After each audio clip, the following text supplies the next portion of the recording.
Hey guys, let me have your attention now because we're recording. Everybody say hi to Winston Yu, who's absent today. Hi, Winston. Everybody tell Winston you love him. And you miss him.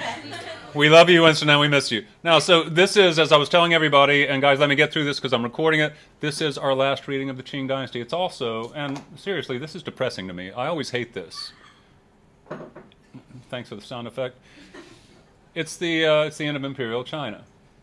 So, although the cover is playful, this is the most depressing 50 years of Chinese history, in which we encounter marvel after marvel. So step right up, ladies and gentlemen, and see Jesus' Chinese little brother.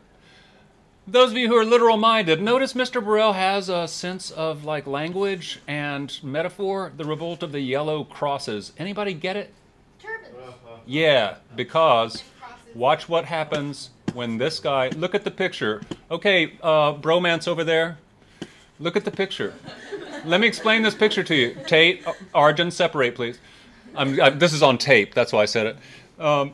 This is the picture of Jesus' little brother having his vision in which God reveals to him, and there's Jesus right next to him, that he is also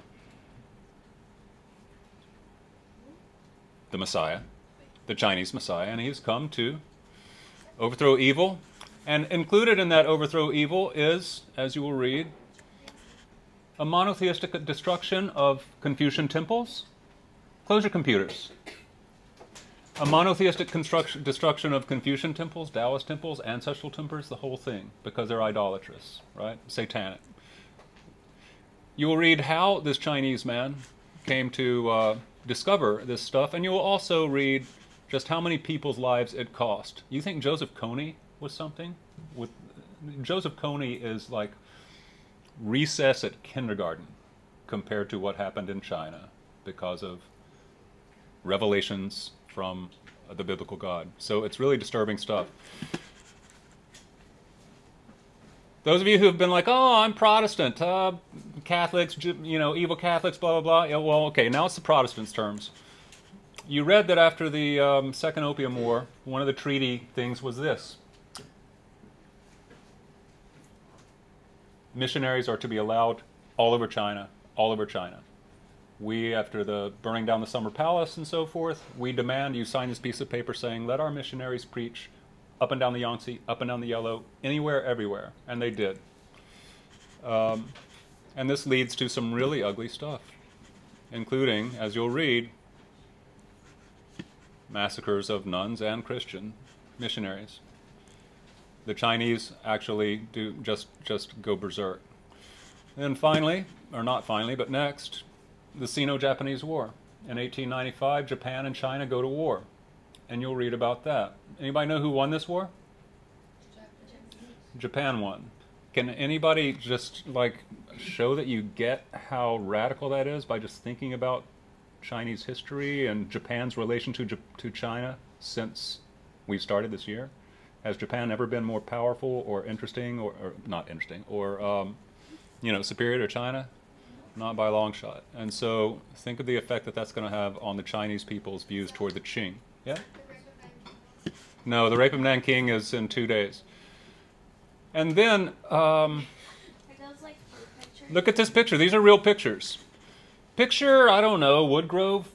And the Malays and the Chinese Singaporeans and the Indians, the Hindus, they all get sick of us. And so they surround us. And we have to put sandbags up in our houses. This is what happened in Beijing. The Chinese surrounded the expat compound for over a month. They were running out of food. They were running out of water. And they had to defend themselves.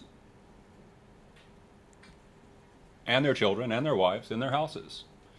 This is the Boxer Uprising. This is what happened to the Boxers after the Uprising. Yes, that's a sword. Yes, that's a ponytail being held so that that head can come off. And because of that Boxer Rebellion, you're going to read about another shocking event.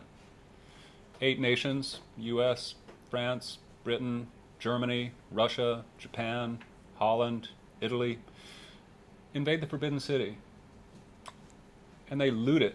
And you'll read the details of this incredible looting spree. Let's plunder all of China's art and treasures and such. And then China is carved like a melon. And you'll see the Qing freaking out as Queen Victoria, the Kaiser Wilhelm. No, this is Wilhelm. I don't know. Who is that? Oh, that's Nicholas of Russia. There's a French lady and there's a Japanese guy, all carving up the pie of China. So step right up. Notice the table of contents here. Yes, I want you to read these. As you flip down, you'll see that a lot of them are like single paragraph pages. Again, I'm giving you half the class to finish it, so you might want to get up to, I don't know, midway through.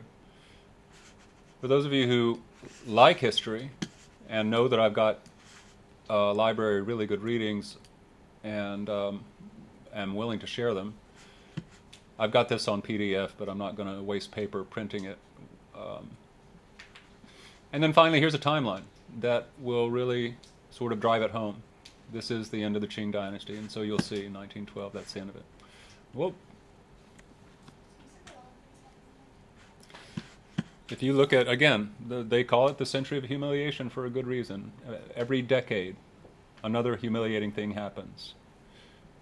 And in 1912, as it says here, farewell Chen Shi Huangdi, because that centralized bureaucracy that he created comes to an end.